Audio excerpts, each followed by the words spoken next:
In this video, I'm going to be going over the stats and attribute ranges of individual pieces as well as a collective.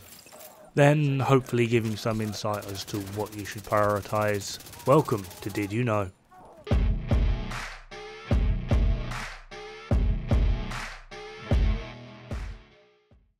Now, before people get their hopes up, I'm not going to go into complete individualistic pieces as well as attributes before every build, because that would be like a 5-hour video. On a headhunter build you want XYZ, on a crit build you want XYZ, on a tank build you want XYZ. We'll be here forever, so I'm just going to give like a generalistic overview, and then as time progresses, depending on how well people respond to this video, I might do, hey look, attributes for a crit build, what you should prioritize. Obviously crit chance, crit damage. A lot of it is kind of self-explanatory, so from here on in try to exercise some form of common sense and apply what is in this video into the individual need that you have for you and your build. Right, so up first we have immunities.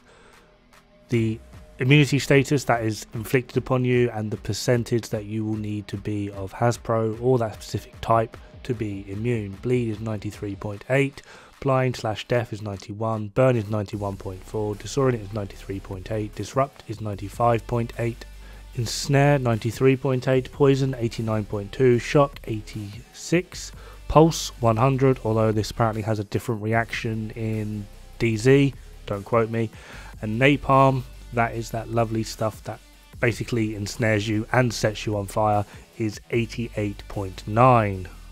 However, with that, it doesn't actually, well, there isn't a napalm resistance, it's just generalized Hasbro. I assume it would be 88.9 in both ensnare and burn resist, I assume. Now we have weapon attributes.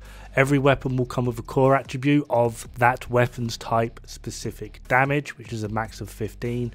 Assault rifles then get a max of 21% health damage. LMGs get 12% damage to targets out of cover. SMGs get 21% critical hit chance. Shotguns get 12% damage to armor. Rifles get 17% critical hit damage. MMRs get 111% headshot damage, and pistols don't have a fixed secondary core attribute. From here we are able to add on our minor attribute, which is the third one, the bottom one.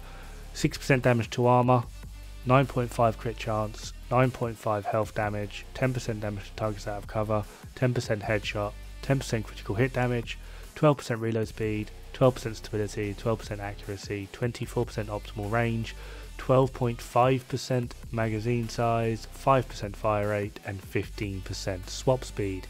Now typically, if you're going for a DPS build, depending on what your build actually is, 9 times out of 10 you will have damage to targets out of cover on it. If you're going for an LMG specific build, the damage to health. If you're using LMG for a secondary weapon, you want rate of fire. If you're going for a status build, you want damage to armor. Pretty much everything else is redundant. So you will need to look at what your build is, what it is you're trying to do with it, and then pick the third attribute accordingly. And the majority of the time, pretty much whatever it is you think you can get out of other things, damage to targets out of cover will do that, plus more, minus obviously optimal range. Damage to armor is only really effective on status builds, because some status effects, burn and bleed, do take effect from damage to armor, not damage to targets out of cover. For LMG specific builds, as in the LMG is your main weapon, damage to health is going to be your best bet. However, if you are mainly running something like an AR and you have an LMG as a backup weapon, rate of fire on your LMG is categorically best in slot. That pretty much covers it. Now on to gear attributes. Obviously core attributes will be armor of a value of 170,000, weapon damage, which is 15%, and then a skill tier of 1 per piece. For our offensive minor attributes we have weapon handling, crit chance, crit damage, and headshot. Depending on the build you want to go for, the most important ones out of these are going to be crit chance and headshot damage. Your secondary attributes for these, if you're going for a crit build, will be crit damage, or if you're going for a headshot build, weapon handling. Reason for this is crit chance will outperform crit damage pretty much 100% of the time, and headshot damage, although very handy, you need to be able to hit your heads, so weapon handling for this is pretty much spot on. For our defensive minor attributes, we have armor regen of 4,925 per second. This is dead in the water, I would not even bother. Hasbro, although it is limited in its use, it is beyond niche. However, whenever you get set on fire, every single person here wishes that they had some form of Hasbro because they're about to die to some stupid effect. Health is stupid, especially considering now that with the SHD watch, every level you go up, it does increase your maximum health. I know people that have like 3, 5, 6 million actual health points, so they're actually ridiculously tanky. However, rolling health on your gear, considering clutch got friggin' destroyed, is completely useless. Up next we have explosive resistance. I know a lot of people like this, especially when going into legendary. However, 9 times out of 10, if the grenade doesn't hit you, it doesn't hit you, at which point you've wasted an attribute. If it does hit you, even with explosive resistance, unless you have a way to actually regain the damage that that explosion did, explosive resistance is kind of dead in the water and you're going to die anyway. Minor attributes, skill haste. Now depending on your build, this can either be a godsend or a complete curse. Due to the way in which skill haste works, it pretty much falls short in higher values, so you don't really want to go past maybe 130%. And again, build dependent, but for things like your turret and drone builds, it's completely not needed in the slightest. Skill damage is a weird one. It actually doesn't tend to equate to being that much in the grand scheme of things. Just for an example, the difference between your standard skill build using turret and drone, 3-piece Empress, Hanayu backpack for perfect combined arms, and Hanayu gloves, and then you're left with either a Wyvernware holster or waveform. Wyvernware holster is going to give you plus 10% skill damage, where even if you equate waveform to its maximum potential of 30% damage, that's a difference in 20% skill damage. The overall difference between these ends up being about 1.89%. So yeah, skill damage doesn't actually equate to that much, which is weird.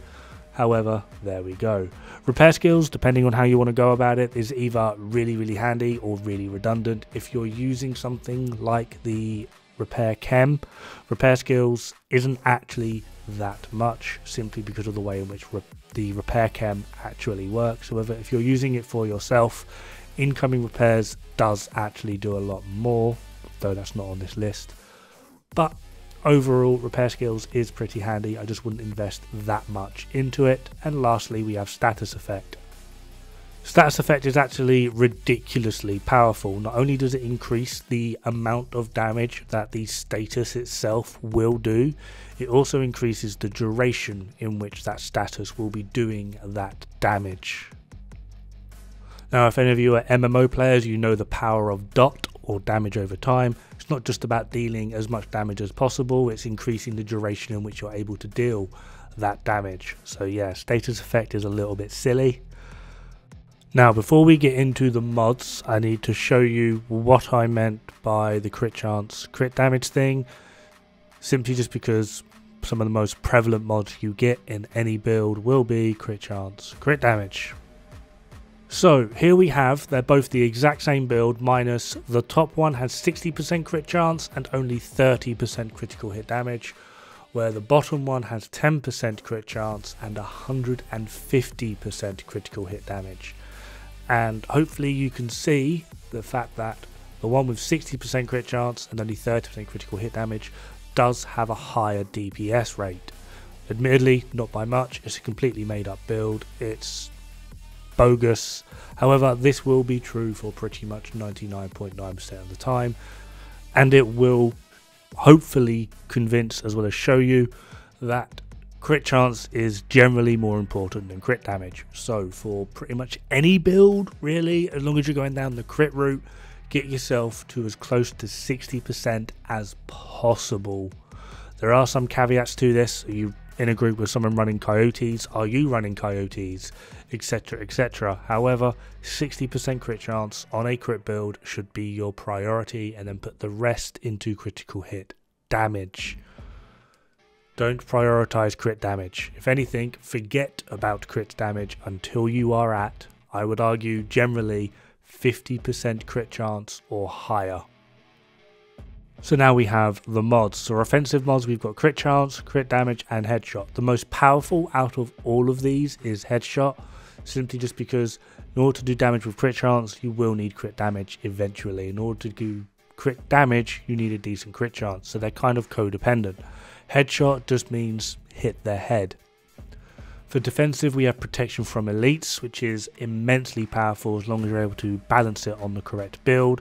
Armor on kill, which is ridiculously weak. Status effect resistance. This includes your burn, bleed, shock, disrupt, blind, deaf, disorient and ensnare.